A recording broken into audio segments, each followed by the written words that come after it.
인간이 죄를 짓기 전에 처음으로 하나님이 좋지 않다는 표현을 하신 구절은 어딜까요? 오늘 본문은 하나님이 이 세상을 창조하시고 모든 것이 보기 좋다고 하신 후에 처음으로 좋지 않다고 표현을 하고 있습니다. 창세기 2장 18절에 이렇게 나와 있습니다. 주 하나님이 말씀하셨다. 남자가 혼자 있는 것이 좋지 않으니 그를 돕는 사람, 곧 그에게 알맞는 짝을 만들어 주겠다. 이 본문은 주로 남자와 여자의 관계를 말하는 것으로 이해되어 왔습니다. 특히 돕는 배필이란 단어의 뜻에 따라 남자와 여자의 역할과 위치를 달리했습니다. 그래서 과거 어떤 분들은 여자는 남자를 돕는 존재라 생각하기도 했습니다. 하지만 여러 해석이 나오면서 남자와 여자는 서로 돕는 관계 혹은 오히려 남자는 여자의 도움이 필요한 존재라 설명하기도 합니다. 어떤 해석을 찬성하던 하나님은 아담이 혼자 있는 모습이 좋아 보이지 않으셨던 것 같습니다. 하나님의 창조가 문제가 있었던 걸까요? 그렇지 않습니다. 오히려 이렇게 설명할 수 있을 것 같습니다. 하나님이 완벽하게 창조하신 이 세상에서도 아담은 도움이 필요한 존재인 것입니다. 아담은 사람이라고 번역할 수 있는데 이렇게 말할 수 있을 것 같습니다. 인간은 태초부터 도움이 필요한 존재라는 것이죠. 미운 오리 새끼라는 동화를 아시나요?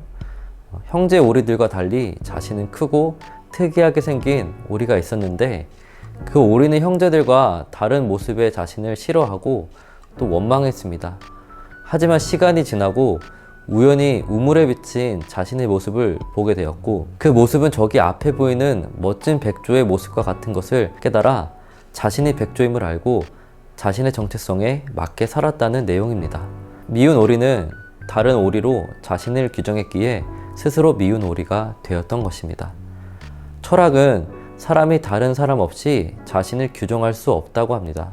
누군가 나의 이름을 불러줄 때 우리는 존재가 됩니다. 하나님이 우리를 인간이라고 불러주셨기에 우리는 인간이 됩니다. 성경에서 모세가 하나님을 처음 만났을 때 하나님은 자신을 밝히시며 하셨던 말씀을 보면 나는 스스로 있는 자라고 하십니다.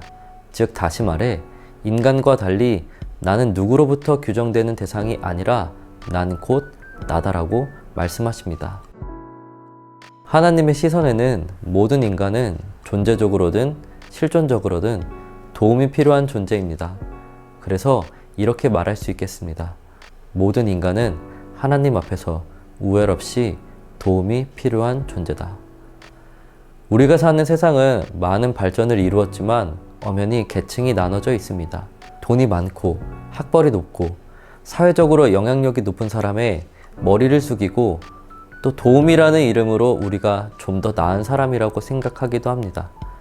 그런 조건을 통해 우리 자신의 위치를 설정하고 더 높은 계층으로 나아가려고 합니다. 하지만 우린 하나님 앞에서 모두 부족한 존재일 뿐입니다.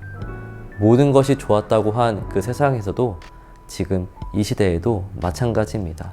우리는 도움이 필요한 존재로서 이 세상을 살아가야 합니다. 그것이 때로는 겸손으로, 용기로, 사랑으로 나타나는 것이 도움이 필요한 존재가 사는 모습입니다. 오늘 창세기 2장의 말씀이 여러분에게는 어떻게 다가오시나요? 창세기 2장을 통해 더욱 생각하는 시간이 되셨기를 바랍니다. 감사합니다.